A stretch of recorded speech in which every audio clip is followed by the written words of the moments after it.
দর্শকের শাস্তি দেয়, জনসম্মুখে ফাঁসি দেয়, ফাঁসি দেয়, ফাঁসি দেয়, দর্শনকারীর ফাঁসি দেয়।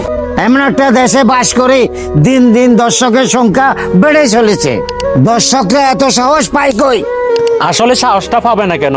আমাদের দেশের যে আইন, শাস্তির রায় আসতে আসতে কয়েক বছর লেগে যায়, এর ফাঁকে আসামি জামিনে বের হয়ে যায়। আর জামিনটা কে করায় জানেন? টাকার জন্য কিছু বিবেক বিক্রি করা নরপশু, যাদের ঘরে মনে হয় কোনো মা বোন নেই।